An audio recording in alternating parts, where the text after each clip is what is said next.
Olá, você que nos assiste pela Rede Alesp. A partir de agora você acompanha aqui ao vivo, direto do plenário Juscelino Kubitschek, a sessão ordinária de hoje, quarta-feira, 19 de fevereiro de 2020.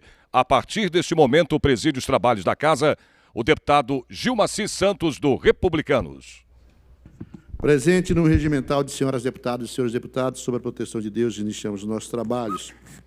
Essa presidência dispensa a leitura da ata da sessão anterior e convido o nobre deputado Coronel Telhada para ler a resenha do expediente. Sim, senhor presidente, nós temos aqui duas indicações. A primeira indicação do prezado deputado Rogério Nogueira, indicando nos termos regimentais ao senhor governador do Estado que determine aos órgãos competentes a realização de estudos e adoção de providências no sentido da liberação de recursos financeiros para aquisição de ônibus escolar para o município de Campinas. Deputado Rogério Nogueira.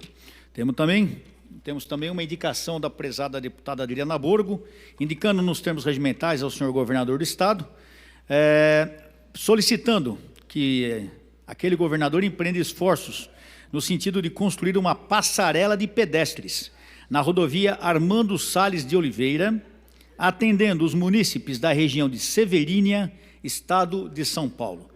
Deputada Adriana Borgo. Somente isso, senhor presidente. Muito obrigado, nobre deputado Coronel Telhada. E neste momento nós iniciamos nossos trabalhos, já entrando no pequeno expediente, convidando aqui para fazer uso da palavra o nosso primeiro orador inscrito, que é o deputado Coronel Telhada. Sim. Então, enquanto Vossa Excelência se dirige à tribuna, convocação. Senhoras deputadas e senhores deputados, nos termos do artigo 100, inciso 1º do Regimento Interno, convoco Vossas Excelências para uma sessão extraordinária, realizar-se hoje, 10 minutos após o término da presente sessão, ou às 19 horas, caso a sessão não atinja seu tempo limite, com a finalidade de ser apreciada a seguinte ordem do dia.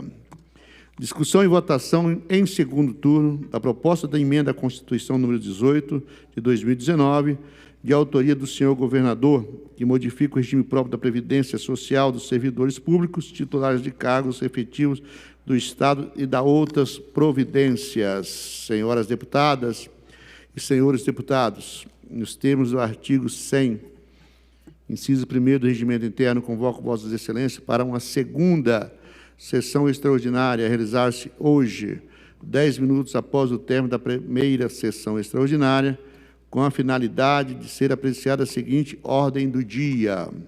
Discussão e votação em segundo turno da proposta de emenda à Constituição número 18 de 2019, de autoria do senhor governador, que modifica o regime próprio da Previdência Social dos servidores públicos titulares de cargos efetivos do Estado e da outras providências. Com a palavra o deputado Coronel Telhada. Obrigado, senhor presidente. Alô, senhor presidente, senhores e senhoras deputados, assessores, funcionários aqui presentes, a todos que nos assistem pela rede Alesp.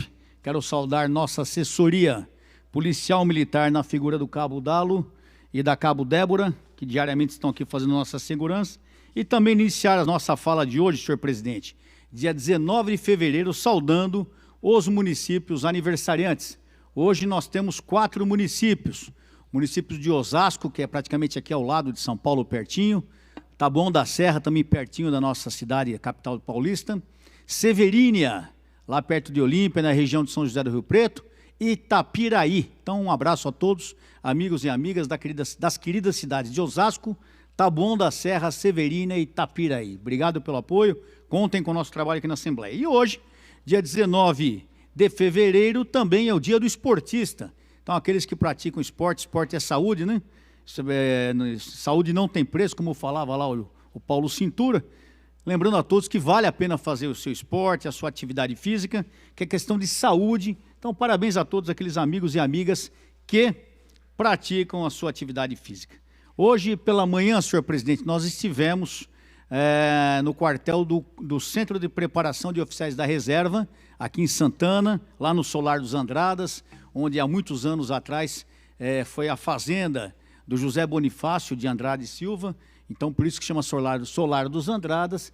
estivemos na passagem de comando daquele quartel, que hoje, inclusive, também é o Colégio Militar de São Paulo. Então, são duas unidades, o Centro de Preparatório de Oficiais das Reservas e Colégio Militar. Nós estivemos na passagem de comando, onde deixou o comando daquela organização militar o coronel de cavalaria Richard Wallace Scott Murray, que está à esquerda na foto comigo, e assumiu o coronel de engenharia Maurício Máximo de Andrade, que está à direita fardado.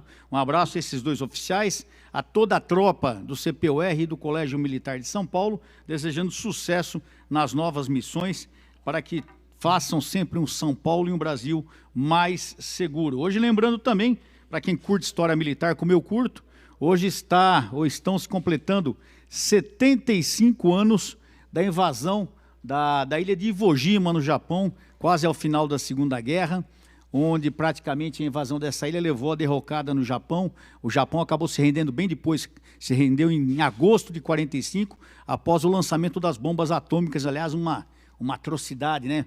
Milhares de pessoas mortas, uma infelicidade, que nunca mais ocorram guerras nesse sentido, onde vidas são destruídas, crianças, idosos, soldados, civis, perdem a sua vida de uma maneira terrível. Falando em crianças, eu quero aqui dizer aos amigos deputados e às amigas deputadas, todos sabem a consideração que eu tenho por todos os deputados aqui, independente de partido, temos às vezes, algumas desavenças ideológicas, mas todos sabem a consideração que eu tenho por todos, e os tenho por amigos, a todos aqui, amigos e amigas. Então, queria fazer ciência a todos os senhores, como amigos que são, que ontem eu tive o nascimento do meu terceiro neto, filho do Rafael, do Capitão Telhado e da Débora. Nasceu meu terceiro, isso foi logo que ele nasceu. O Cássio nasceu ontem às 16h33, com 4,80 kg, e um moleque de 51 centímetros, um molecão. Posso dizer com toda a modéstia que puxou o vovô, porque é bem gordinho. Mas aí está aí o Cássio, junto com a minha esposa. Parabéns à família, um motivo de alegria. Eu queria compartilhar com todos aqui, não só os amigos aqui da casa, mas a todos que nos assistem pela rede Assembleia, mandando um beijo para o meu filho Rafael, para minha nora Débora, para minha neta Laura, que também agora tem um irmãozinho, e dizer a todos, lembrando a todos que família é uma coisa muito importante, né? Todos nós temos que preservar nossas famílias e fazer o melhor por elas, porque é uma dádiva que Deus nos deu. E fechando aqui, só queria dizer a todos que nós tivemos uma operação agora no Carnaval, que foi a Operação Lei Seca, e as multas cresceram em 161% no pré-carnaval. Muitas vezes as pessoas podem criticar, poxa, mas para que fazer isso? É necessário, é necessário. Bebida e direção são duas coisas que não se misturam. Pessoa que bebe e dirige é um criminoso em potencial.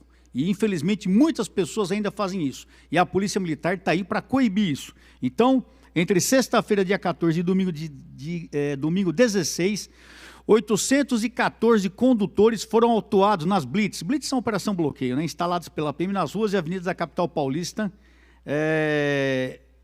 nesse pré-carnaval de 2020. Para vocês terem uma ideia, em 2019, deputada Alessi, foram 311 flagrantes. Nessa vez, só em 2 dias foram 814. Deputado, a gente vê que apesar de todas as propagandas que são feitas no sentido de se evitar isso aí, ele ainda acontece muito das pessoas beberem e dirigirem. Mas a Polícia Militar está atenta, trabalhando forte contra qualquer irregularidade. Parabéns ao Coronel Salles, parabéns aos nossos homens e mulheres da nossa querida Polícia Militar. Muito obrigado, senhor presidente. Tenham todos um ótimo dia. Obrigado, Coronel Telhada. Parabéns aí pelo nascimento do Cássio. Parabéns, que Deus abençoe toda a família. Continuando aqui a nossa lista de oradores, convidamos o nobre deputado Sebastião Santos, nobre deputada Alessi Brandão, enquanto Vossa Excelência se dirige também à tribuna. Convocação, senhoras deputadas e senhores deputados. Na verdade, não é a convocação, é uma comunicação. Esta presidência, atendendo à solicitação do nobre deputado Wellington Moura, transfere a sessão solene convocada para o dia 6 de março de 2020, às 20 horas, com a finalidade de outorgar o colar de honra ao mérito legislativo do Estado de São Paulo ao senhor Coronel PM Marcelo Vieira Salles, para o dia 22 de junho de 2020, às 10 horas. Com a palavra, deputada Alessi Brandão. Senhor presidente, senhoras e senhores deputados, assessores desta casa, público que nos assiste, público da galeria, sempre presente, disposto e enérgico diante de todas as coisas que vêm acontecendo. Ontem, eu precisava ter a palavra aqui, porque o meu nome foi citado de uma forma desrespeitosa, mas os colegas aqui falaram para que eu falasse nada, enfim, mas eu não podia deixar passar. O deputado estadual Arthur Duval, eu não sei, ou ele gosta muito de mim ou ele me odeia, porque desde que eu entrei nessa casa, esse rapaz, ele está sempre procurando uma forma de falar alguma coisa de mim de forma negativa.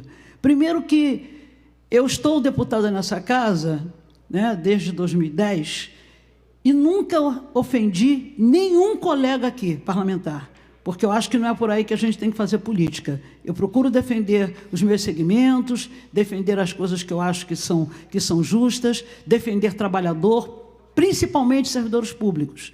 E quem acompanha a nossa história sabe que antes de entrar nessa casa, mas muito antes de entrar nessa casa, a gente já estava na batalha, já estava na guerra da justiça e da injustiça.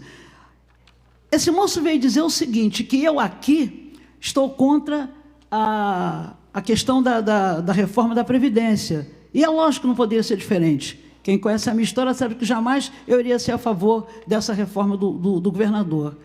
E disse que, ao mesmo tempo, o governador do Maranhão, Flávio Dino, fez a reforma lá e que eu não falava nada. Primeiro, que eu não sou deputada do Estado do Maranhão, eu sou deputada do Estado de São Paulo.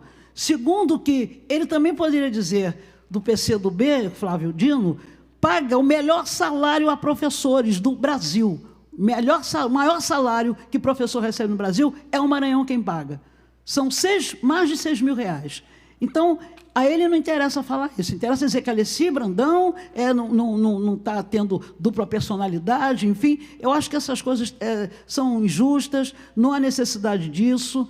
Se ele tem problema comigo, ele diga. Talvez eu incomode ele pelo fato de eu ser mulher negra, talvez eu incomode por eu ser uma mulher que veio do samba, talvez incomode ele porque eu não tenho a história dele. Mas se ele pegar qualquer livro da música popular brasileira, ele vai ver que meu nome está citado lá.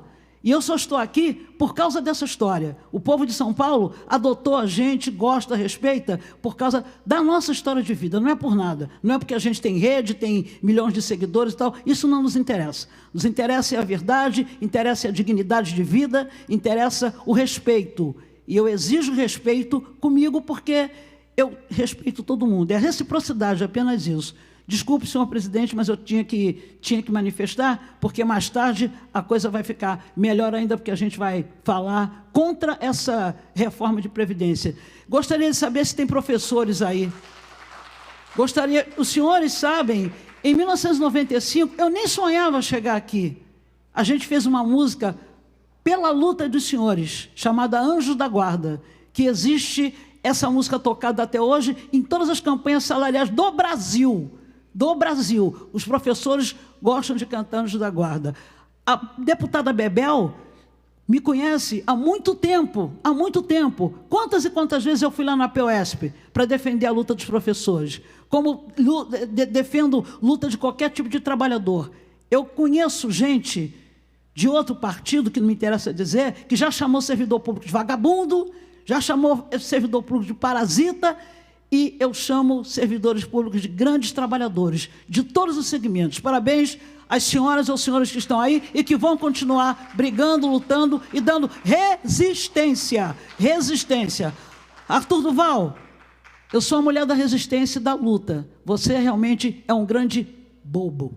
Tchau.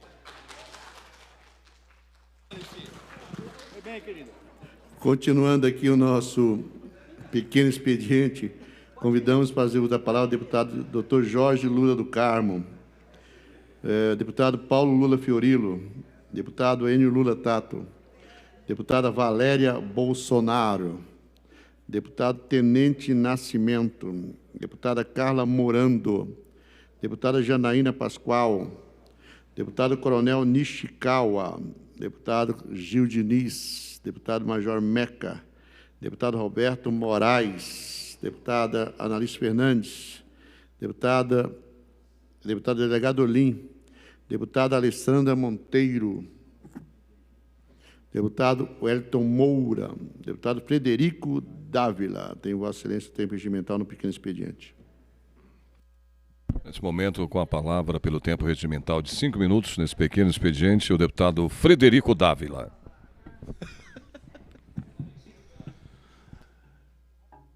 Senhores deputados, presidente e deputado Gilmaci, venho a essa tribuna hoje para falar, deputado Coronel Telhada, sobre a questão de agressão contra as mulheres, deputado Gilmaci, que é uma coisa que nós vemos aí uma grande bandeira levantada pela esquerda, mas que na hora que acontece o reverso, eles não dizem absolutamente nada. Então, vocês vejam o caso que estavam falando ontem do presidente Bolsonaro, quando ele comentou que uma jornalista de um determinado jornal estava tentando dar um furo de reportagem, foi feito um trocadilho a fim de atacá-lo.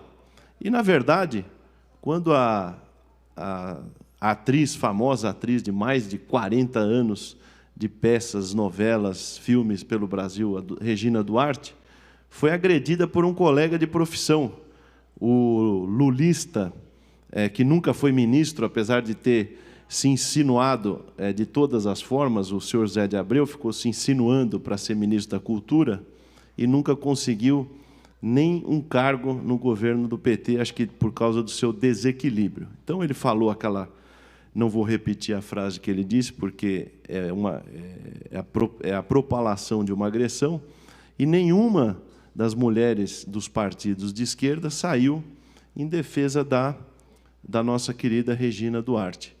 Também, quando esse mesmo senhor José de Abreu cuspiu numa senhora no restaurante do Rio de Janeiro, nenhuma mulher foi desses partidos de esquerda, foi sair em defesa dessa mulher que foi cuspida, não sei o nome dela, e também nós não vimos isso das outras vezes. Agora, aqui, hoje de manhã, me deparo com um post agora do neo-lulista, afeito à situação social do Brasil, que é o Luciano Huck.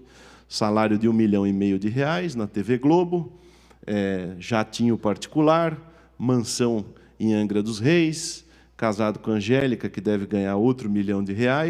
Agora ele, para fazer uma autoindulgência, não sei por que ele quer se indulgir aí nessa altura da sua vida, se diz muito afeito às questões sociais e saiu em defesa da jornalista do referido jornal, que, desde a campanha eleitoral, manifestou total repúdio, declarou guerra contra o então candidato deputado Jair Bolsonaro, hoje presidente da República.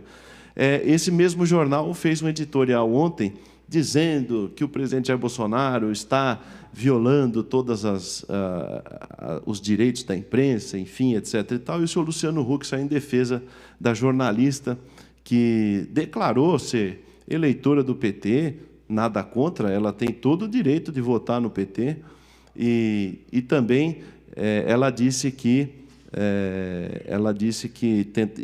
ele disse que ela tentaria um furo de reportagem. E aí começou toda aquela história. O Luciano Huck saiu em defesa dela, e aí eu queria aqui mencionar que a deputada Bia Kicis, deputada federal do Distrito Federal, do PSL, colocou aqui hoje uma seguidora dela dizendo, respondendo ao Luciano Huck: quando sua colega Regina Duarte foi ofendida, você se calou.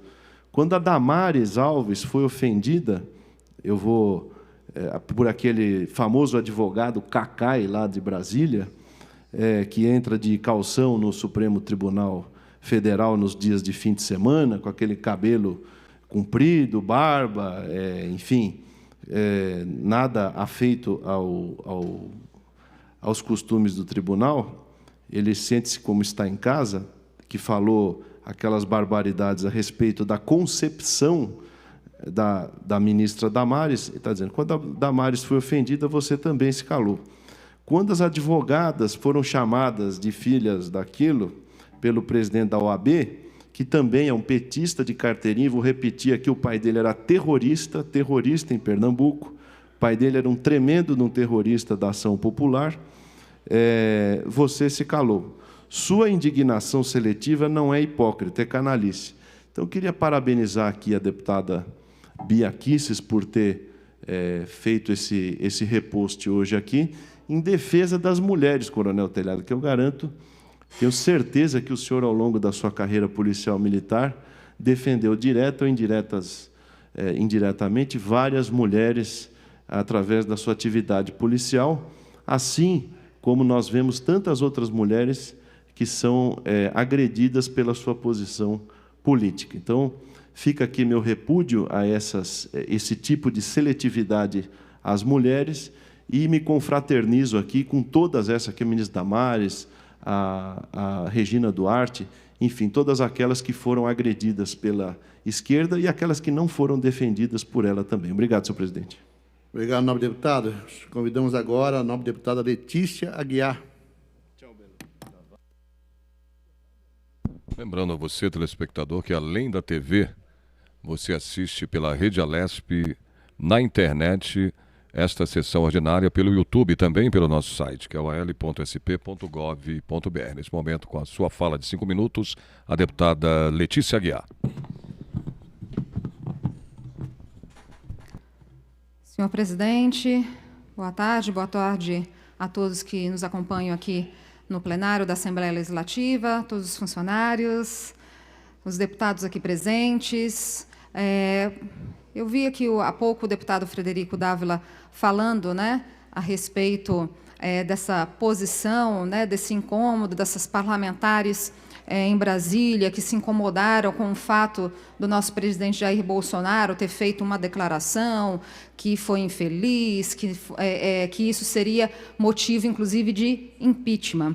Eu quero deixar registrado hoje aqui nessa tribuna o meu repúdio a essa posição, eu como mulher, como parlamentar, o meu repúdio a essas mulheres, né, que fizeram essa menção de querer ousar pedir o impeachment do presidente Jair Bolsonaro por um motivo como este, né? Diferente do que aconteceu com a ex-presidente ineficiente Dilma Rousseff, que, de fato, mereceu o impeachment porque cometeu crime de responsabilidade fiscal, crime realmente imputável para um impeachment.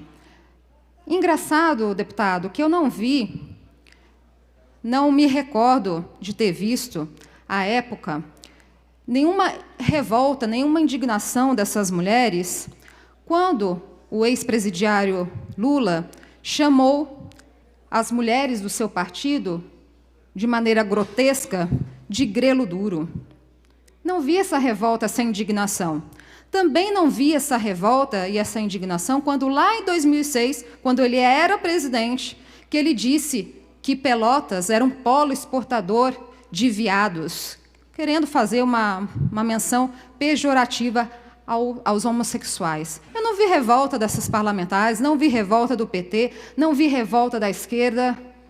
De fato, hipocrisia é o que define o PT, hipocrisia é o que define as mulheres de esquerda, hipocrisia é o que define o feminismo. Presidente Jair Bolsonaro, continue seu trabalho. O senhor está de parabéns, estamos com você. Com a palavra, o nobre deputado Douglas Garcia, deputado Luiz Fernando Lula da Silva, deputado Castelo Branco, deputado Marcos Damasio, deputado Carlos Gianazzi. Tem Vossa Excelência o tempo regimental, deputado.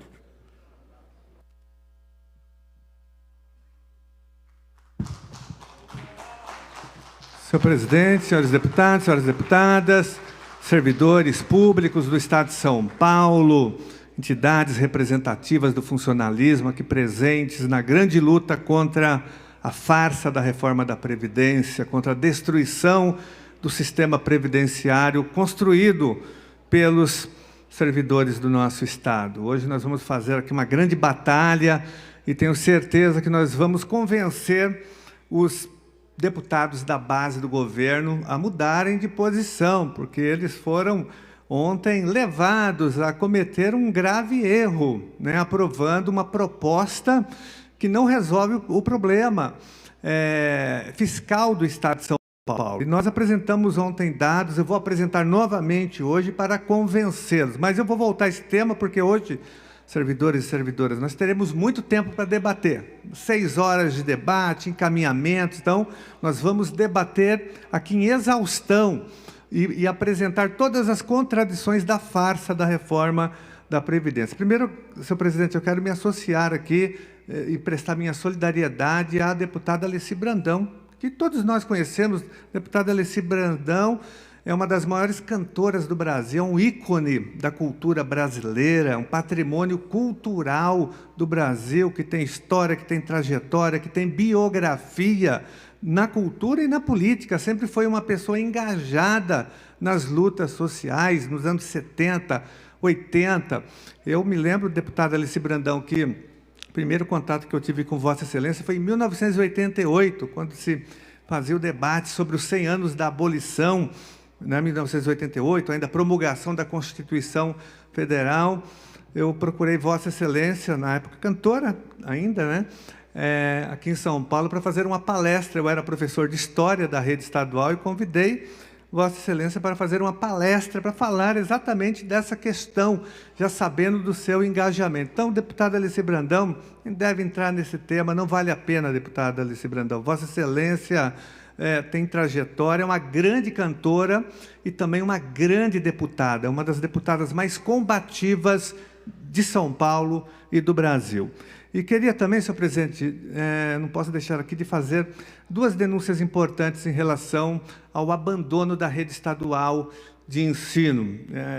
O secretário lançou propostas de marketing, dizendo que agora a educação vai melhorar, eu inova a educação, P, escola integral, projeto de vida, puro marketing. Não está funcionando nada, né?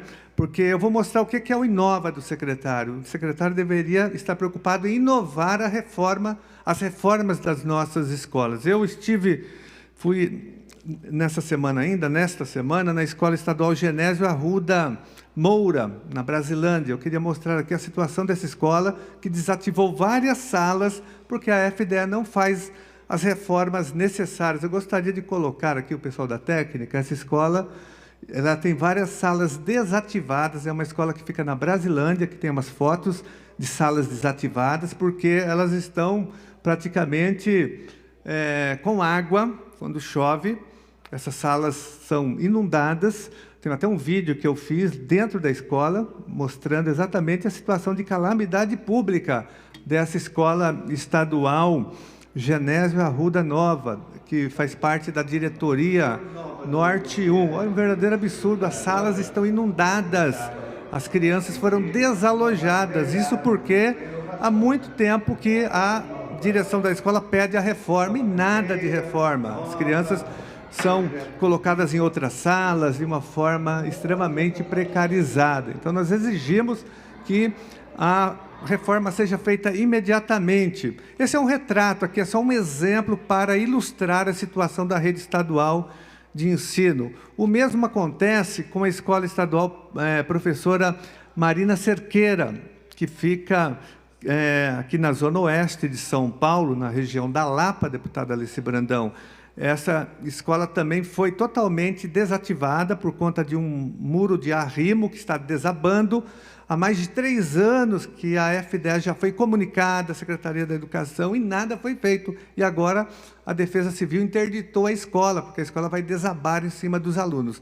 Aí a saída foi transferir os alunos para uma escola sucateada, que é essa escola Romeu de Moraes. Essa escola, tenho fotos aqui da escola, os pais estão horrorizados, porque olha a situação da escola. Uma foi desativada porque o Estado não fez as reformas. Essa, por falta de reforma, recebe outros alunos dessa escola desativada. Vejam só o caos. Essa é a novidade, essa é a grande inovação do governo Dória para a educação estadual. Sem contar o que vem acontecendo, o que aconteceu ontem, a violência policial contra alunos de uma escola estadual.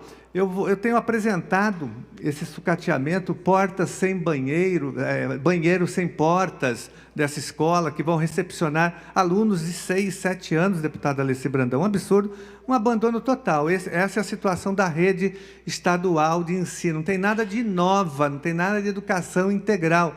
São mais de 5.000 escolas, né? Uma boa parte da rede está exatamente nessa situação. Eu tenho apresentado quase que diariamente aqui na tribuna da Assembleia Legislativa essa situação. Então, em relação a essas duas escolas, eu quero aqui, senhor presidente, exigir que a Secretaria da Educação tome providências imediatas e a FDE, que haja reforma das 3 escolas que eu citei aqui, da Genésio Arruda Moura, da Norte 1, Brasilândia, da Escola Marina Cerqueira e da Romeu de Moraes. As 3 escolas devem ser reformadas imediatamente. Eu gostaria que cópias do meu pronunciamento fossem enviadas ao secretário estadual de Educação e ao governador Dória para que as providências sejam tomadas. Muito obrigado, senhor presidente. Deputado, será feita de forma regimental. Deputado.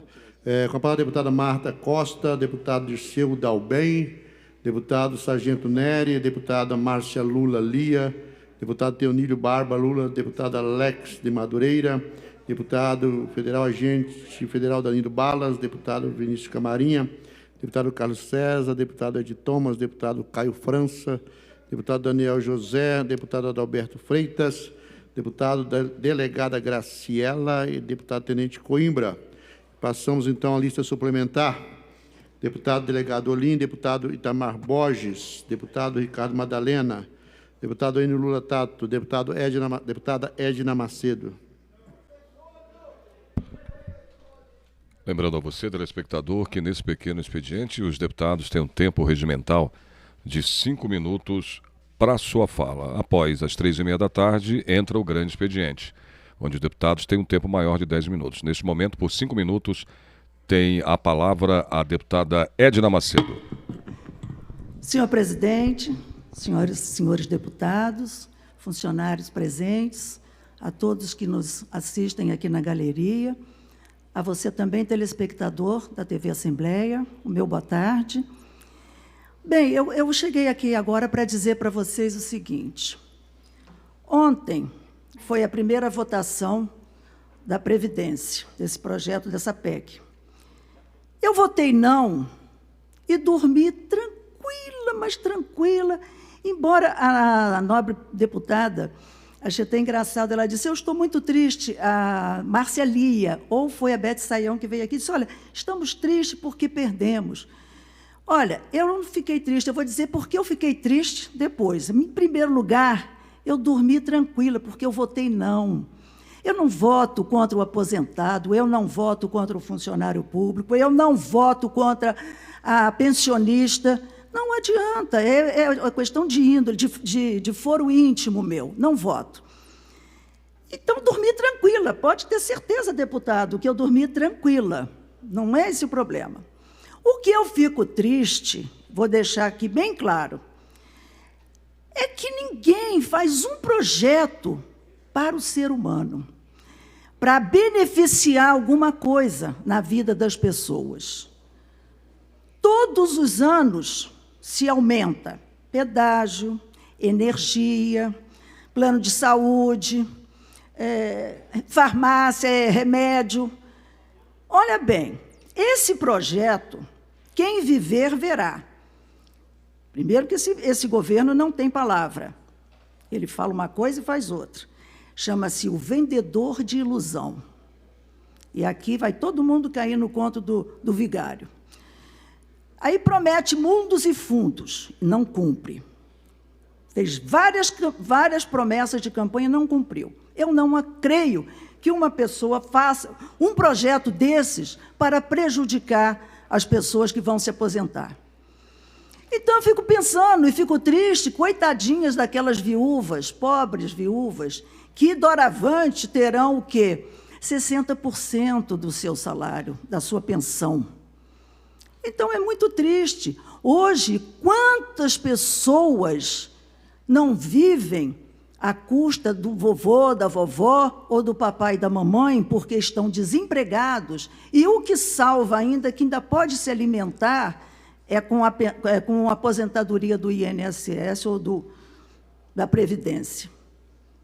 Então, aqui eu estou, desculpa a expressão, mas eu estou desopilando o fígado, porque é inaceitável. Matar as pessoas, pessoal, não é só com 38, com bomba, com isso e com aquilo, com facada, não. Você mata as pessoas, às vezes, com uma canetada. Amém? É isso aí. Então, eu estou aqui justamente para dizer isso para vocês. Se tivesse que ser alguma coisa feito para a Previdência, não seríamos nós que teríamos que pagar esse pato. Porque vai haver, eu não sei se eu vou estar viva ainda, mas ainda vai ter anos para frente que vão achar que a reforma ainda não foi boa. Ainda vão querer mudar outra vez. Por quê? Fazem rombo, rombo, rombo. Quem deve não paga. Nós, simples cidadãos mortais, se dever para o governo, você está frito.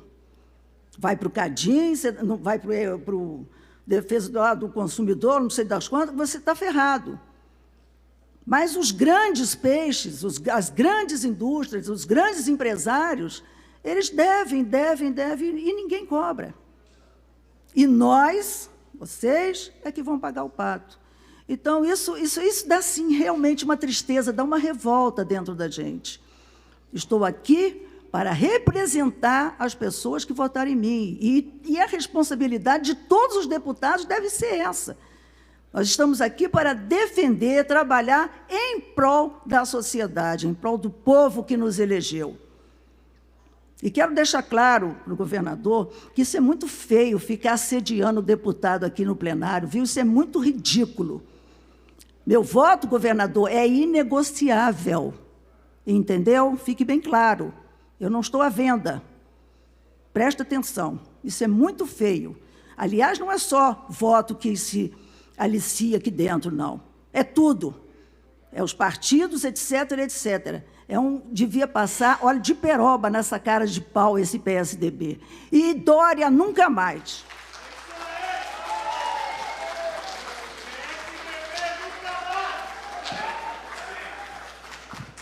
Com a palavra, deputado Emílio de Souza, Edmir Chedi, Caio França, Carlos César, deputado Rafael Silva, deputada Alessandra Monteiro, deputado Paulo Lula Fiorillo. Na tribuna, neste momento, para sua fala, pelo tempo de 5 minutos, nesse pequeno expediente desta sessão ordinária, o deputado Paulo Fiorillo. Senhor presidente, senhores deputados, senhora deputada, público presente, telespectador da TV Alesp, assessoria das bancadas. Primeiro, dizer aqui à deputada Edna que cada vez mais a senhora ganha o meu respeito. Porque ontem o que nós assistimos aqui foi um verdadeiro assédio, um assédio moral, inadmissível. Deputados sendo pressionados para votar na reforma que tira dinheiro dos trabalhadores, mas não mexe nas desonerações do ICMS dos ricos. Esse é o grande problema da reforma posta. E a deputada Ana Macedo tem razão. Não dá para votar contra aposentado, contra trabalhador, contra servidor público. Isso é injusto. Nós, da bancada do PT e outros parlamentares, como a deputada Edna, o deputado Meca e outros, como Telhada, como Conte Lopes, a bancada do PSOL, a deputada Leci Brandão do PCdoB e alguns outros, cerraram fileiras. Aliás, foram mais de 30 deputados ou 30 deputados que votaram contra. Então, acho que nós precisamos continuar esse debate. Agora, é preciso denunciar esse tipo de atitude. Esse tipo de atitude é ruim no parlamento. Você não pode ser assediado, o governo não pode pressionar com os instrumentos que ele tem para fazer um parlamentar mudar de posição. E numa reforma que é perversa para os trabalhadores. Eu queria aproveitar para falar de um outro assunto, porque eu acho que é importante, principalmente nesse momento que a gente está vivendo CPI de fake news em Brasília. Aqui, na Assembleia Legislativa, deve instalar também uma CPI de fake news. É importante, porque, muitas vezes, uma mentira repetida por inúmeras vezes se torna uma verdade. Essa é a política que o Hitler utilizou com o seu ministro das Comunicações, o Goebbels, que, aliás, ele foi utilizado recentemente por um funcionário do governo federal, que acabou sendo retirado da função, porque copiou o discurso do ministro do Hitler, à época, para fazer a defesa da cultura, e agora o mesmo fez aqui. Assim, eu fico preocupado quando nós precisamos fazer diferença de mulheres, se mulheres são de esquerda, de direita, negras, brancas, se são asiáticas, africanas. Nós não podemos permitir, aliás, eu gostaria muito de ouvir o argumento para fazer a defesa do Bolsonaro na conversa sobre a jornalista Patrícia. Porque eu, por enquanto, não tenho visto a defesa, eu tenho visto a tentativa de descredenciar. Ah, porque ela é petista, ah, porque o Lula... E interessante, eu não sei se vocês têm memória, mas a referência feita pela deputada sobre o Lula foi de uma conversa particular, grampeada e vazada. As duas. Né? As duas. A primeira não tinha ainda essa coisa do grampo, tinha o áudio que vazou. A segunda tinha o grampo. É impressionante, porque parece que a gente quer nivelar por baixo. Nivelar por baixo está errado. Nós precisamos fazer a defesa das mulheres, dos mais fragilizados da sociedade, como um todo. E, nesse caso, nós não podemos achar que é normal, uma brincadeira qualquer. Eu vi recentemente o mascote de um time de futebol, e eu acho que todos aqui devem ter assistido, quando ele roda a jogadora e faz gestos que são ofensivos à mulher. Eu não sei se ela é da direita, se ela é petista, se ela é umbandista, se ela é católica. Agora, nós não podemos permitir achar que é normal. Não há normalidade nisso, ao contrário. Isso nós deveríamos rejeitar permanentemente na nossa sociedade. Mas parece que não há mais esses filtros. Agora é o vale tudo, né? Vale pressionar deputado para votar na reforma, vale assédio moral, vale qualquer coisa. Nós precisamos parar, essa sociedade ela não pode viver no vale tudo. Nós precisamos, no mínimo, ter regras, limites. Agora, eu fico imaginando, se o presidente da República não tem regra, não tem limites, vamos cobrar de quem? Se a liturgia do cargo não serve para o presidente da República, nós vamos cobrar de quem? Porque cada dia tem uma notícia estapafúrdia, né? Aliás, não é só do presidente. Alguns ministros parece que resolveram seguir também o mesmo caminho. O Paulo Guedes, aliás, o Paulo Guedes, que é o ministro mais importante, aspas, do governo federal, estava de novo em crise porque queria sair do governo. Foi um pandemônio para dizer que se ele sair do governo, acabou o governo. E não sou eu que propus que ele saísse do governo. É ele que decidiu sair do governo se sentindo incomodado com o governo. Não pelas barbaridades pronunciadas, até porque ele também pronunciou várias, mas pela situação vivida pelo governo. Então, eu queria terminar, senhor presidente, dizendo que hoje, deputada Edna Macedo, nós vamos continuar esse debate. São mais 6 horas de discussão, porque é o segundo turno de votação, deve ter uma base governista consolidada. Ontem, vocês repararam, quem acompanhou, que foram 57 votos, por um voto que eles conseguiram aprovar em primeiro turno. Não aprovaram ainda, precisa agora ter o segundo turno. E nós vamos estar nessa luta que a deputada Edna trouxe aqui para a tribuna. Muito obrigado, senhor presidente.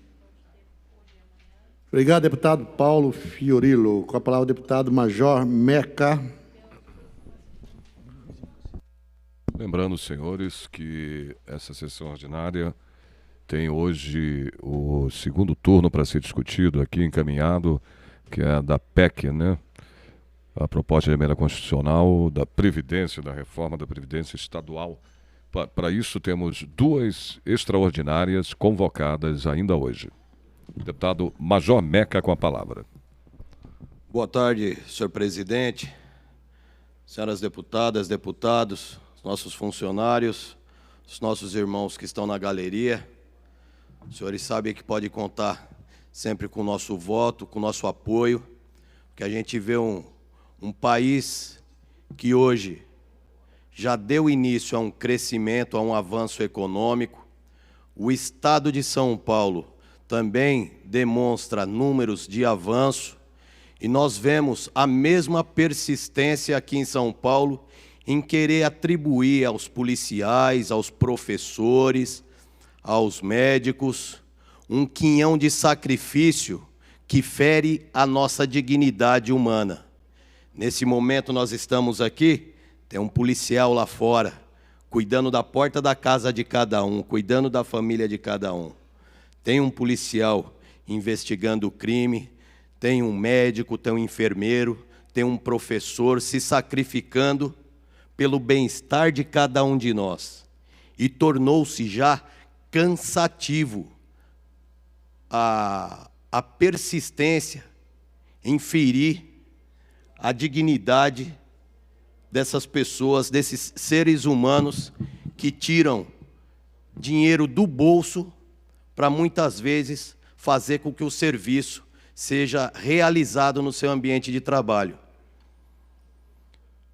Eu trabalhei por 31 anos na Polícia Militar, sempre fomos nós, com os nossos recursos, que compramos peças para viaturas, reformamos quartéis. Assim funciona em delegacias que estão hoje sucateadas. O policial, o escrivão, ele compra papel sulfite, ele compra tinta para impressora, quando não compra a própria impressora, e daí por diante. Pessoas que realmente têm um espírito vocacionado em servir e proteger, mas o governo insiste em querer sacrificá-los e levá-los à beira do caos. Mas a luta ainda não terminou, continua, entraremos no segundo turno, e é muito importante o trabalho dos senhores junto aos parlamentares para que entendam a situação que todos os senhores atravessam e da dignidade que os senhores também têm direito de usufruir. Não é privilégio, são direitos e garantias. Eu quero citar novamente hoje um caso que nós acompanhamos. Hoje, às 6 horas da manhã, nós estávamos na porta da Escola Estadual Augusto Ribeiro, o Piquiri, no bairro da Freguesia do Ó, onde eu fui criado, onde eu cresci. O senhor pode, por gentileza? Nós estávamos juntos, aos pais, às mães, às crianças que hoje iniciaram suas aulas na Escola Estadual Augusto Ribeiro. Por que essas crianças iniciaram hoje as suas aulas nesse colégio? O senhor coloca... As crianças, elas são, na realidade, da Escola Pasquale Pessicaco, também na Freguesia do Ó. E foi detectado no pátio desse colégio aí, dessa escola estadual, essa rachadura num muro de arrimo, como os senhores estão vendo. A Defesa Civil interditou. 708 crianças do ensino fundamental foram remanejadas para a Escola Estadual Augusto Ribeiro, que é conhecido lá na Freguesia do Ó como Piquiri. Nós estamos acompanhando esse processo, porque está sendo extremamente traumatizante para as crianças, para os pais, esse remanejamento de uma escola a mais de 1,5 km de distância. Crianças que estão tendo que acordar, tiveram que acordar hoje 1 hora mais cedo, para caminhar por mais de 2 quilômetros de distância para chegar na escola. Hoje pela manhã, nós verificamos crianças que não queriam entrar na escola, estavam relutantes por conta da mudança repentina de ambiente, mas nós também acompanhamos o trabalho. Estava lá hoje cedo a diretora, professora Maria da Penha, a vice-diretora Márcia Galvão, algumas professoras que estavam com todo carinho, com toda atenção, recepcionando os alunos na porta do Piquiri ali e acompanhando-as até as salas de aula. Salas de aulas que eu mostrei ontem aqui, de uma precariedade desumana, também com fiação exposta, sem reboco na parede, armário com portas todas tortas e enferrujadas, banheiros, né, sanitários para as crianças sem condições de uso. E hoje pela manhã nós estivemos também na Prefeitura Regional da Freguesia do Ó, conversando com a prefeita regional, a doutora Sandra, que nos recebeu muito bem, foi bastante atenciosa, e temos nesse momento o integrante do nosso gabinete na Secretaria de Desenvolvimento e Educação, tratando e acompanhando esse processo para que seja o mais célere possível e cause o menor impacto, já que já foi causado, mas nós podemos minimizar com o Estado dando uma atenção e dando celeridade a esse processo. Nós acompanharemos todo esse transtorno e eu peço à mesa que direcione essa nossa fala ao secretário de Educação para que ele tenha conhecimento e dê as determinações necessárias para que esse caso não seja colocado de lado. Muito obrigado. Essa presidência recebe o documento de Vossa Excelência e o encaminhará à publicação após o seu exame nos termos do artigo 18, inciso 5 do Regimento Interno. Com a palavra, o nobre deputado Frederico Dávila. Volta à tribuna mais uma vez, nesse pequeno expediente, para a sua fala de 5 minutos, o deputado Frederico Dávila. Senhora presidente, deputada Edna Macedo, demais colegas, público da galeria, queria aqui com muita alegria, Major Meca, aproveitando a sua presença aqui em plenário, dizer que acabei de vir da CCJ, onde foi aprovado na CCJ um PL da minha autoria, o número 688, que isenta os policiais civis, militares das Forças Armadas e agentes de vigilância penitenciária do pagamento de tickets de ingressos de metrô, ônibus intermunicipais e CPTM. Então, acredito que aí nós temos um alento a esses bravos defensores da sociedade que poderão ter um gasto a menos na sua atividade, o que hoje a gente sabe que, como não tem aumento, né, os aumentos são ridículos, como os que nós vimos aqui da última vez, nós temos que agir no sentido do benefício. Então, principalmente para o soldado, cabo, que tem um salário muito baixo, eu acredito que o 688 vá beneficiar, espero que em breve esteja aqui em plenário para nós votarmos. Da mesma forma, foi aprovado na CCJ, PL de minha autoria, número 1099, que cria o dia do policial militar de cavalaria,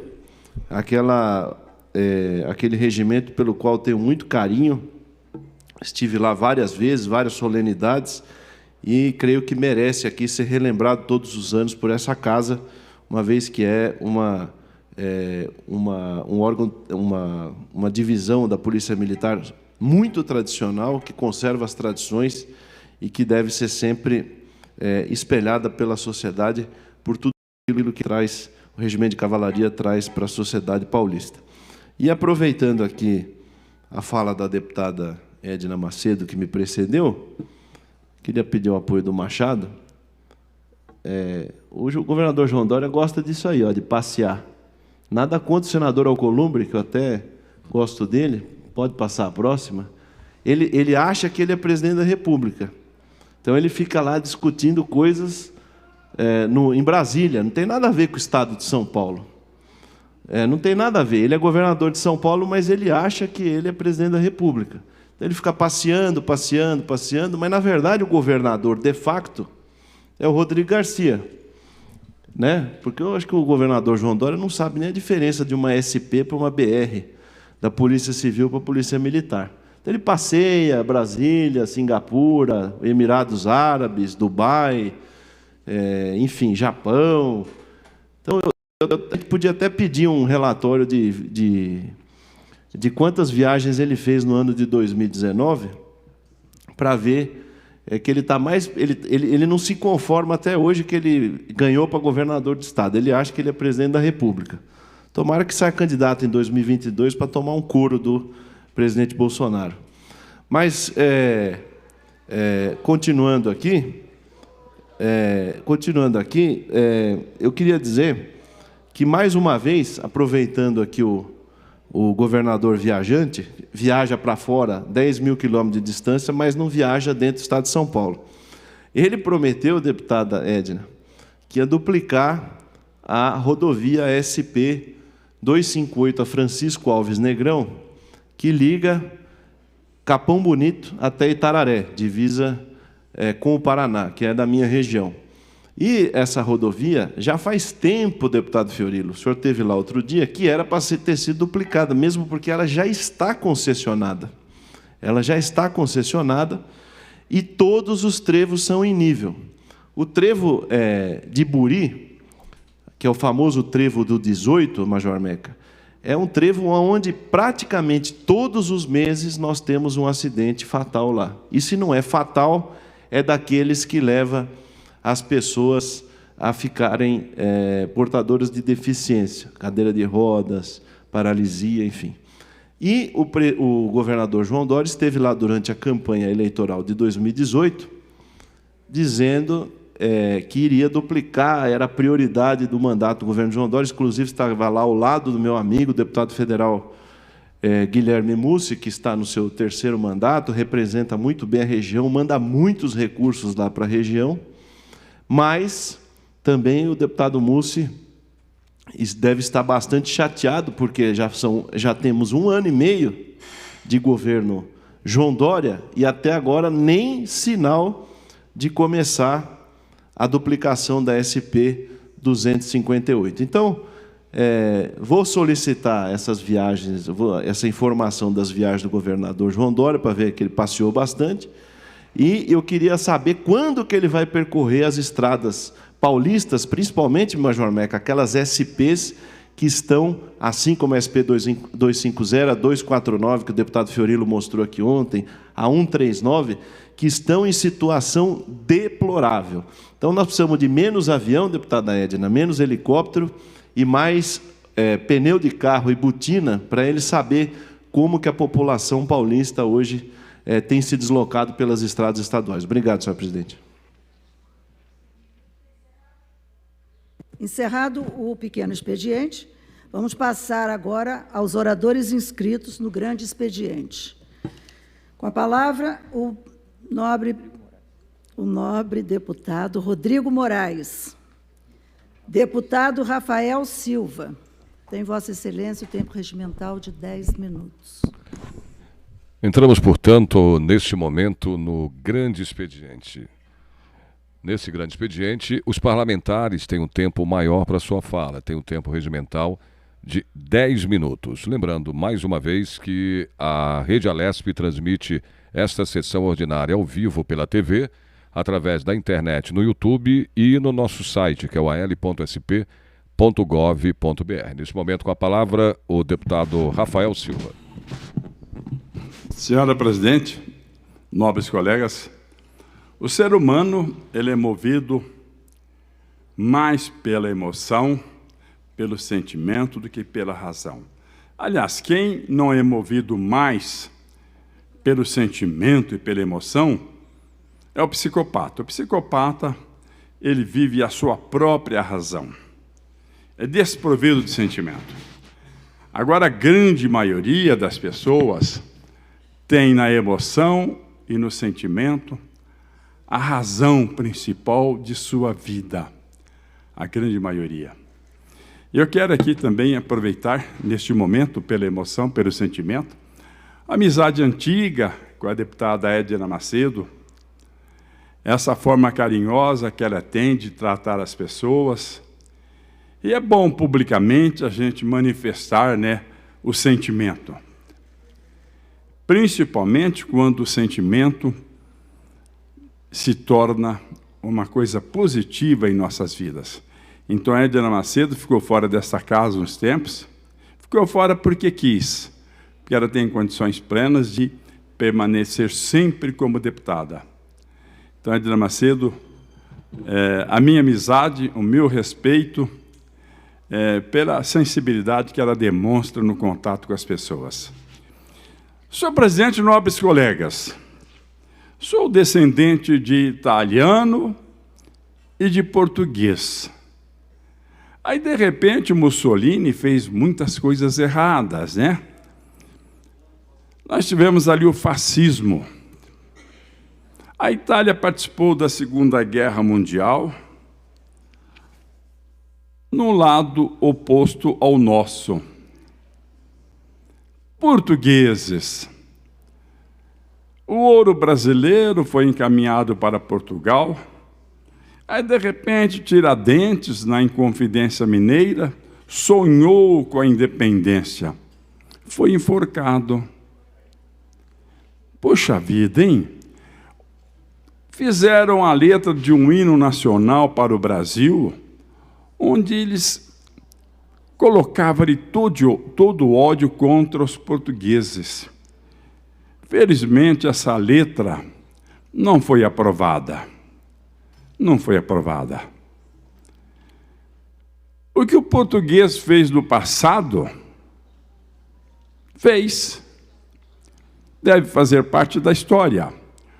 O que a Itália teve como seu comportamento na Segunda Guerra e em outros momentos, tem que fazer parte da história.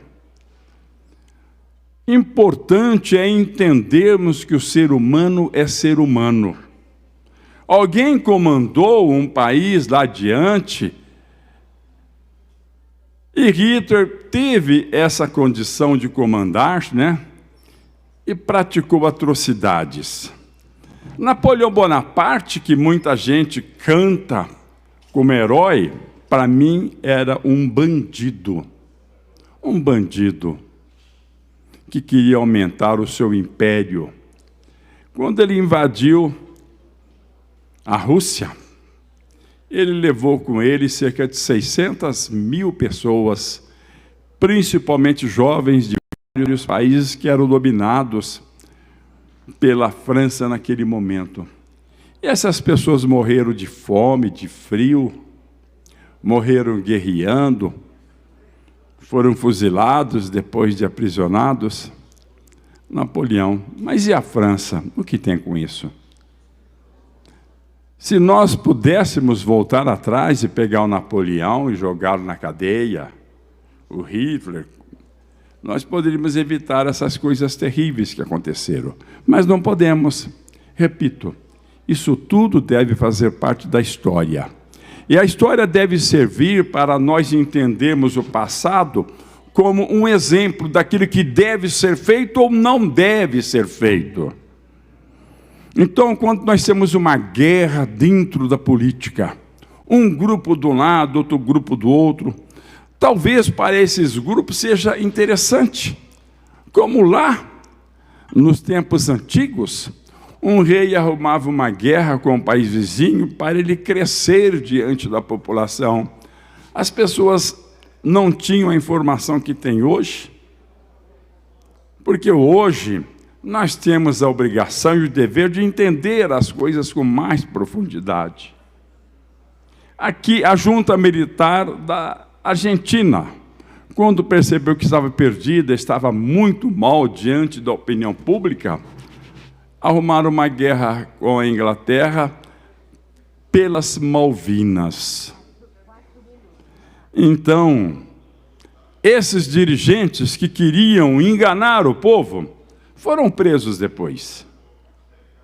Então, nós entendemos que, mas o PT, mais o partido do Bolsonaro, mais não sei quem, nós vamos criar aqui o maniqueísmo do bem contra o mal, do mal contra o bem. Quem que é bem? Quem que é mal? Quem que é... Você não sabe. Então não existe nada disso. O importante é entendermos que temos um bem maior para defendermos, que é o Brasil, o povo brasileiro. E esse país errou muito. Nós não tivemos investimento na habitação. Aí nós temos as favelas e lá você tem o bandido se escondendo também. E aquele que é obrigado a morar na comunidade sofre com isso. Por quê? O Brasil é um país de extensão territorial gigantesca. Tem pedra, tem cimento, tem madeira, tem aço. Poderíamos ter resolvido lá no passado o problema da habitação e o país seria muito mais desenvolvido e feliz. Mas quem tem culpa? Não importa quem tem culpa. Não importa esse maniqueísmo que queremos criar, ou que algumas pessoas querem criar, aí desse contra aquele, aí eles se destacam. Para o Brasil isso não é bom. Não é bom. Eu não estou falando aqui, mas o Rafael ele é formado em filosofia, tem estudo de sociologia, tem pós-graduação nessa área. Não, nada disso. Eu estou falando como uma pessoa, como um ser humano, que vê o ser humano, seu semelhante, sendo penalizado, porque não tivemos nesse país uma política séria. Lá, do passado para cá. Mas quem foi? Não importa quem foi. Importa é entendermos toda essa realidade. Eu quero também, senhora presidente, Ribeirão Preto. Em Ribeirão Preto existe o Hospital das Clínicas. Mais de 5.000 funcionários. Mais de 900 leitos. Tem unidade de emergência e unidade de campus. Agora, o HC de Ribeirão Preto corre o risco de perder cerca de 130 leitos. Nós temos a falta de mais de 300 funcionários. E o governo do Estado não pretende repor, não pretende completar o quadro de funcionários. De 21 centros cirúrgicos, 7 não estão funcionando. Um terço não está funcionando. Muitas cirurgias são desmarcadas. Temos a falta de médicos, de anestesiologistas, como eles falam, anestesistas. Problemas sérios acontecem. O meu filho, o deputado federal Ricardo Silva, teve um encontro com o ministro da Saúde, que pretende ajudar. Não sabemos como ele pode ajudar. Não sabemos como. Mas nós precisamos de uma ação objetiva, clara do governo do Estado, para que o HC de Ribeirão Preto, que é histórico, é referência nacional, atende não apenas aquela cidade, aquela região, atende o Estado todo e atende outros estados. O HC não pode ser penalizado. Temos o problema para internar doentes, pacientes. Muita gente aguarda ali na fila de espera. E se o HC desativar 130 leitos, teremos um verdadeiro caos. Eu estou pedindo o apoio das câmaras municipais da região, lá da região de Ribeirão Preto, para que possamos fazer um movimento forte e reivindicar do governador. Não importa se é PSDB, se não é, não importa se o Rodrigo Garcia é de um partido ou do outro, não importa. E o Dória é do outro partido, não importa. Nós queremos solução, nós queremos resolver esse grave problema que já está afligindo a população de Ribeirão Preto e da região. Queremos resolver. Sem conotação partidária, política, nada disso. A conotação que eu entendo é que o prefeito de Ribeirão Preto deveria entender que ele é prefeito da cidade e deveria participar desta luta. Com certeza, as câmaras municipais de toda a região estarão unidas para resolvermos essa questão que é de Ribeirão Preto, é do Estado de São Paulo e é do Brasil. Só isso, obrigado. Parabéns, deputado, pela sua oração aí no plenário, e quero agradecer pelas suas palavras, viu? Deus abençoe, deputado Rafael Silva. Com a palavra, o nobre deputado, agente federal Danilo Balas, deputado Edmir Chedid, deputado Caio França, deputado Enio Lula Tato, que, por permuta, dá a palavra ao deputado Paulo Lula Fiorello.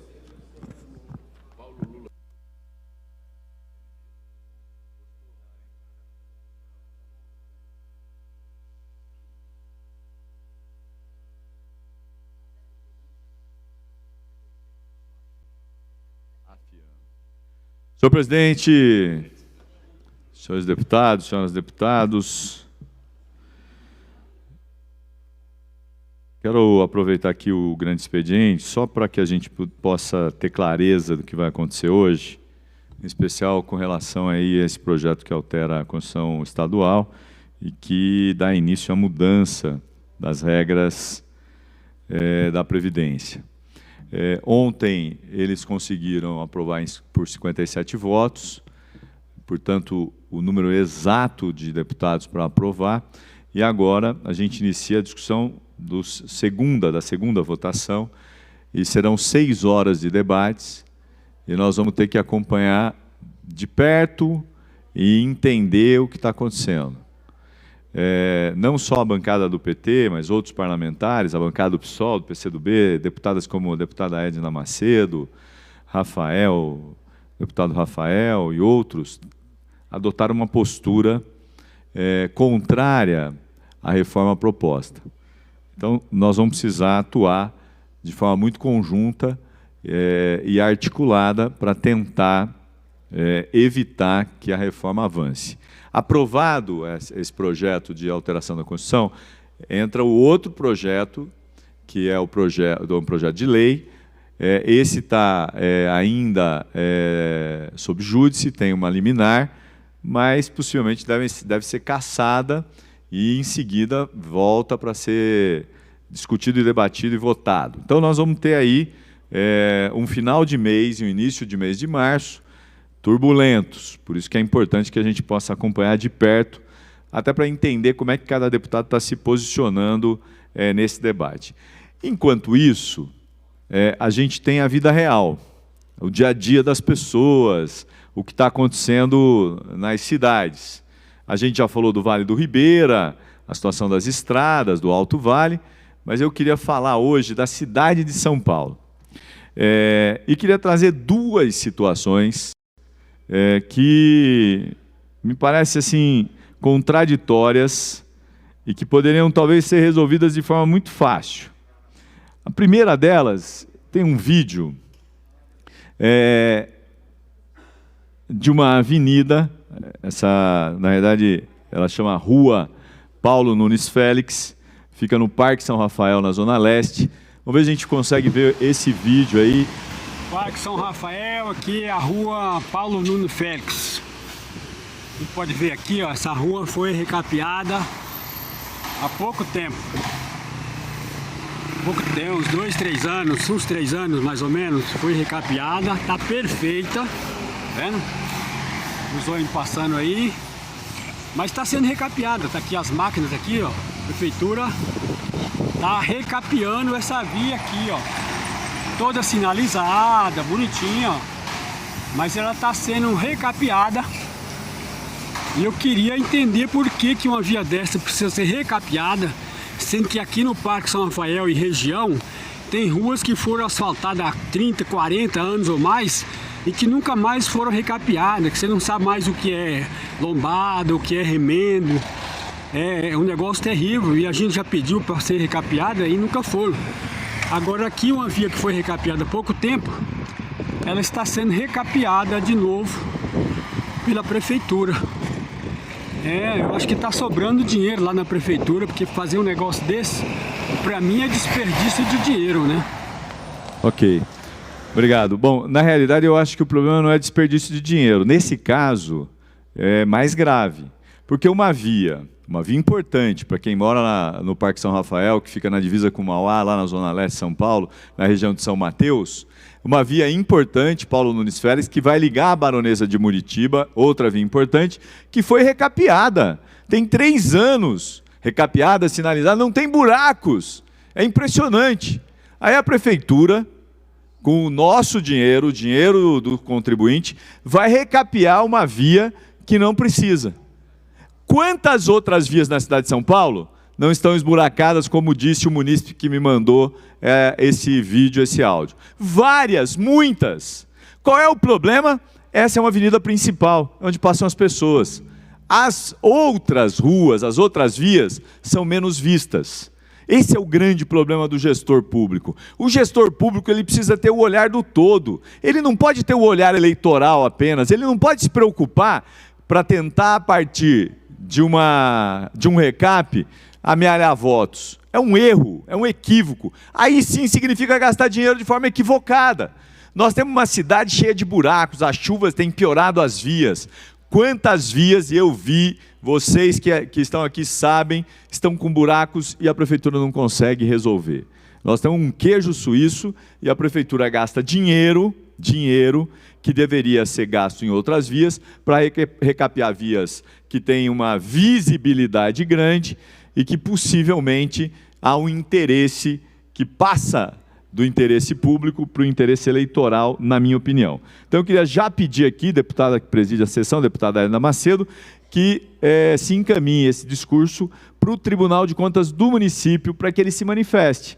Eu quero entender por que vias que estão recapeadas, com o asfalto perfeito, serão de novo recapeadas. A segunda questão, ainda da cidade de São Paulo, essa é mais grave. É a EMEI Dona Maria de Lourdes Coutinho Torres, Jardim Ester. Essa EMEI foi assaltada 5 vezes nesse ano. Anotem os dias: 7, 22, 24 e 31 de janeiro e o último dia 10 de fevereiro. Dá para jogar na quina. 7, 22, 24, 31 e 10. Em todas as vezes foi avisada a Secretaria Municipal de Educação, foi feito o BO e nada aconteceu. A diretora da unidade educacional não sabe mais o que fazer. São cerca de 400 alunos na Escola Municipal de Educação Infantil, lá no Jardim Ester. Reparem só, a prefeitura, que tem a responsabilidade pelas EMEIs, não consegue resolver um problema junto com a Polícia Militar, com o Estado, com a Segurança Pública, até porque a Prefeitura tem uma Guarda Civil Metropolitana que é responsável pelo cuidado, pela guarda dos próprios públicos. Não precisava nem requerer a Polícia Militar. Mas a Guarda possivelmente está fazendo outra coisa, quando deveria estar cuidando dos próprios públicos. Queria registrar aqui que essa é uma situação gravíssima. Primeiro porque é também um bairro da Zona Leste, próximo do Parque São Rafael, em que as pessoas precisam da escola, são 400 crianças. O deputado Janás já falou aqui de situações de outras escolas, deputado Meca, das escolas estaduais, mas eu queria trazer aqui um problema grave na cidade de São Paulo, a cidade que tem o maior orçamento do Estado, mais de 60 bilhões, e guarda dinheiro para gastar mal, com recap que não precisa, quando deveria cuidar melhor das suas crianças, das suas escolas. Então, queria pedir, nessa segunda parte, que o meu discurso também fosse encaminhado para o Tribunal de Contas, para que o Tribunal de Contas pudesse auditar, saber exatamente o que está acontecendo, por que não tem Guarda Civil Metropolitana para poder minimizar a situação, até porque as escolas municipais elas não têm caseiros, essa é uma prática das escolas estaduais, e não há segurança nas escolas municipais, não há nenhum sistema de vigilância, e muito menos a Guarda Civil Metropolitana que poderia contribuir. O que me preocupa é que, como nós estamos num período pré-eleitoral, nós precisamos cuidar melhor dessa cidade sem o olhar eleitoral. Nós precisamos cuidar da cidade com o olhar social. E, infelizmente, as grandes obras, as obras mais importantes, estão concentradas no centro. O prefeito está fazendo lá o largo, o Vale do Anhangabaú, está gastando muito recurso, mas poderia olhar para as escolas das periferias, podia olhar para a situação da saúde, que não é fácil, podia olhar para a situação da segurança do município, que não é fácil. Eu não estou falando da segurança pública, eu estou falando da segurança dos próprios públicos. Esse sim, responsabilidade da Guarda Civil Metropolitana, que poderia dar uma resposta. E uma resposta simples, talvez com uma ronda, talvez colocando alarme. Não é possível que uma escola continue sendo assaltada,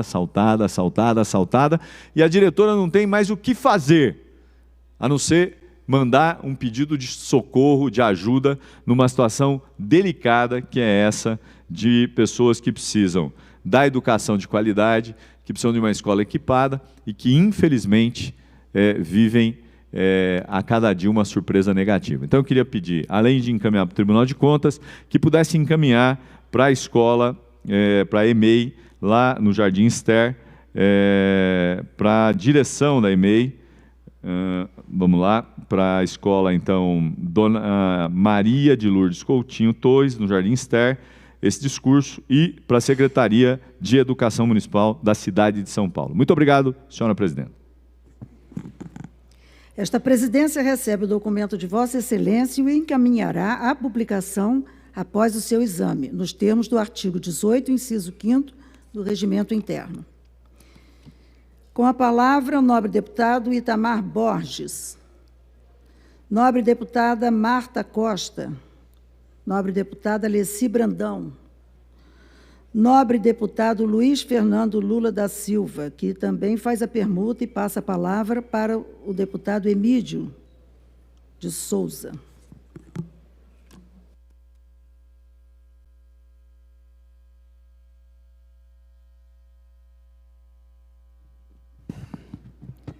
Senhora presidenta, senhores deputados, público aqui presente, também os que nos acompanham pela TV Assembleia. Primeiramente, eu queria manifestar a satisfação de vê-la, deputada Edna Macedo, na presidência dessa casa hoje. Somos colegas já de outras legislaturas e eu sempre tive Vossa Excelência na mais alta consideração. O que me traz a Assembleia hoje, a tribuna da Assembleia hoje, é para tratar de 3 assuntos principais que me parecem relevantes. Primeiro, como todos sabem, eu sou da cidade de Osasco, onde fui prefeito por 2 mandatos, entre 2005 e 2012, e hoje comemora seu aniversário de 58 anos da cidade de Osasco. E eu quero me congratular com o seu povo, falar que Osasco viveu uma epopeia de desenvolvimento como poucas vezes visto. Foi o último bairro da capital de São Paulo a se emancipar, se tornar uma cidade. Outros tentaram depois, não conseguiram. Então, em 1962, Osasco tornou-se um bairro. É uma cidade que tem aproximadamente 700 mil habitantes, acumula problemas imensos, mas também deu um salto importante. Eu tenho orgulho, deputada Edna, de quando eu assumi a prefeitura, em janeiro de 2005, Osasco ocupava a 25ª posição no produto interno bruto entre as cidades brasileiras. Era a 25ª economia do Brasil. Quando eu saí em 2012, ela era a 11ª. E continuou crescendo. Hoje ela é a 6ª cidade mais forte economicamente do Brasil, né? E a 2ª de São Paulo. Ela perde em São Paulo apenas para a capital. Isso não foi obra do acaso, isso foi obra de uma série de medidas que foram tomadas, do novo Código Tributário da cidade, de investimento em infraestrutura, em capacitação de mão de obras, em desburocratização, no processo de abertura, de encerramento de empresas. Enfim, uma série de medidas que propiciaram criar um ambiente muito favorável a novos negócios, novos empregos na nossa querida Osasco. Por conta disso, eu fui escolhido, tenho muito orgulho e guardo esse título com carinho, de prefeito empreendedor do ano de 2009 pelo SEBRAE. Fui um dos 10 prefeitos escolhidos em São Paulo, e escolhidos no país, e tenho muito orgulho disso. Então, meu abraço a toda a população de Osasco, minha alegria de ter contribuído para esse crescimento também. A segunda questão que me traz aqui, presidenta, é um assunto que hoje esteve em toda a mídia e está a envergonhar o Estado de São Paulo, a Secretaria da Educação, e manchar uma corporação que é respeitada e deve ser respeitada pela legalidade, não ser temida, que é a Polícia Militar de São Paulo. Ontem nós tivemos na minha região, na região do Butantã, próximo a Osasco, um episódio lamentável de agressão a estudantes dentro da escola Emídio de Barros, né? Uma vergonha. Eu pediria que o nosso amigo colocasse aqui o vídeo das agressões sofridas por alunos ali naquela escola, que realmente eu considero lamentável. Pode colocar. Grava. Agressão a Emídio, policial. Não fazer nada. Vocês veem uma covardia atrás de covardia. Um único estudante agredido de maneira covarde e desnecessária, sabe? E a questão mais relevante, ó, a arma apontada para alunos dentro da escola, né?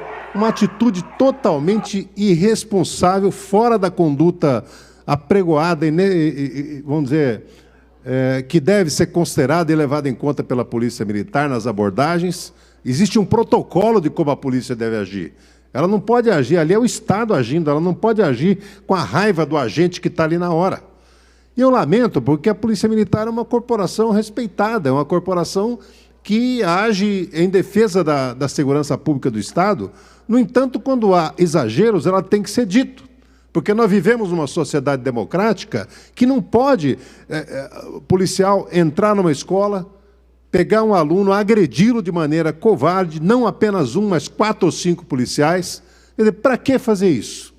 E aí, quando nós pegamos o motivo pelo qual esse aluno foi agredido, que é o mais lamentável.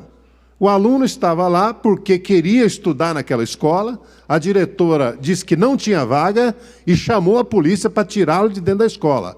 Ou seja, nós estamos diante de um aluno que estava batalhando para estudar. Ele não estava lá para praticar vandalismo ou qualquer outra coisa. Bom, ele pode não ter sido da maneira mais adequada ficar ali, mas a Polícia Militar precisa agir de acordo com a lei, não é agir, sabe, dessa forma, com agressão, puxando arma para alunos dentro da escola. Onde nós estamos? Se nós somos o principal estado do país, nós precisamos dar o exemplo de como se trata a questão da segurança pública. Sabe? E a maneira de enfrentar, de resolver problemas, não pode ser baseado na violência ou na covardia, como foi o caso. Dominado, chega-se, chuta ele no chão, chega-se e dá uma rasteira nele no chão, já dominado. Quer dizer, é uma coisa totalmente fora de propósito. E eu estou pedindo, vou oficiar a 5 órgãos, que eu acho que esses casos precisam ser explicados e precisam ser, se tiver responsável, precisa ser punido. Então, vamos oficiar a Procuradoria-Geral de Justiça de São Paulo, para que o Ministério Público tome as providências. A Ouvidoria Pública de São Paulo agora tem um novo ouvidor, e ele precisa mostrar já que ele veio... Aqui veio, ele era o 3º colocado na lista, o Dória nomeou ele assim mesmo, então ele precisa mostrar algum trabalho, e essa é a hora dele mostrar trabalho. A 3ª é a Corregedoria da Polícia Militar. Ela que é o órgão apropriado para apurar excessos da própria polícia.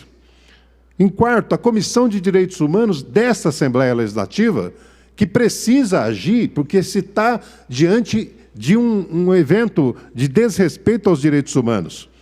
E, por último, a Secretaria de Educação do Estado, porque a ação da diretora também foi totalmente inconveniente.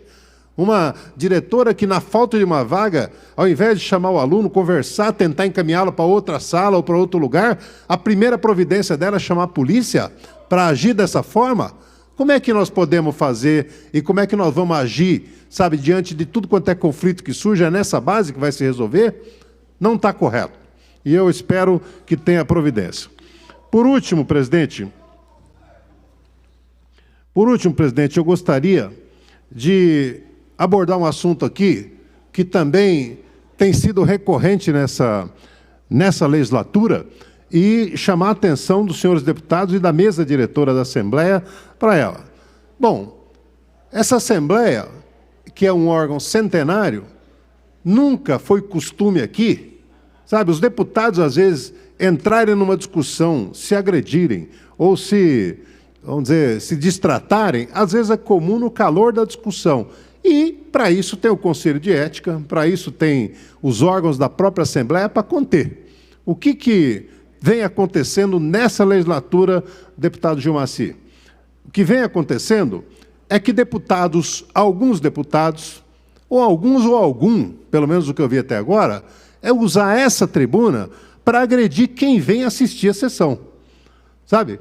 Quer dizer, começar a discutir com cidadãos, xingar cidadãos, e não acontece nada.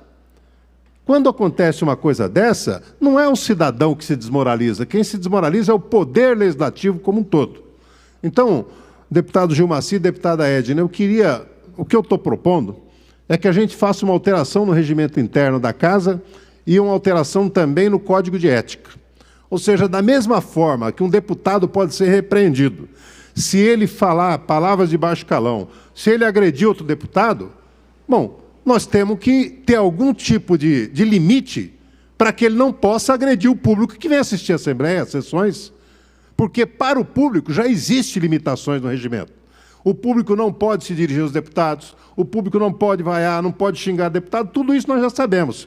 Agora nós estamos diante de uma situação completamente nova, que é deputado agredindo o público, sabe? Então, eu espero que eu estou propondo que a gente mude o regimento para prever também que o presidente ele mande cortar expressões da ata dirigidas ao público com palavras desrespeitosas. E a outra coisa que eu estou propondo é que o Conselho de Ética, ou melhor, o Código de Ética da Assembleia, também preveja situações como essa. Não estou falando que ninguém vai perder o mandato, mas é preciso ter algum tipo de censura, sabe? Da mesma forma que o cidadão não pode, da mesma forma que, por exemplo, quando alguém se excede numa discussão, ainda ontem aconteceu aqui, o presidente Cauê Macris mandou tirar as expressões ditas aqui, me parece que foi pelo deputado Roque Barbieri. Quer dizer, e quando ele se dirige ao público de maneira inadequada, não vai se pedir para tirar também? Então, acho que precisa... Eu acho que nós precisamos, sabe, eu não sou a favor de nenhuma medida radical, nem de nada, mas para viver num clima de respeito, para a Assembleia obter o respeito do público, ela também precisa respeitar o público. Sabe, se a pessoa vem aqui acompanhar uma votação, se é contra deputado A ou contra deputado B, ora, é evidente que ninguém vai tolerar agressão a deputados nem manifestação fora de hora, nós sabemos disso. Agora, alguém assumir essa tribuna, tendo tanto problema em São Paulo para discutir, e o único argumento que ele encontra é xingar quem está na plateia, eu acho isso completamente inaceitável e acho isso uma atitude que diminui o tamanho desse poder legislativo, o que está a reclamar de todos nós uma atitude em defesa das nossas prerrogativas e do nome dessa Assembleia Legislativa. Parabéns, nobre deputado Emílio de Souza, pelas suas palavras, pela sua manifestação. Conto com o apoio desse deputado. Senhor presidente, questão de ordem, eu queria requerer, havendo acordo, a suspensão dos trabalhos, o levantamento da sessão, melhor.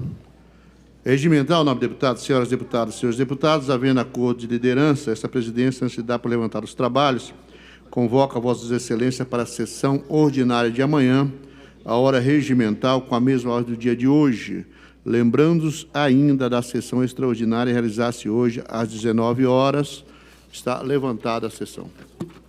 Presidida pelo deputado, essa sessão ordinária está levantada e há uma sessão ordinária logo mais às 19 horas. Você continua aí ligado na programação da Rede Alesp.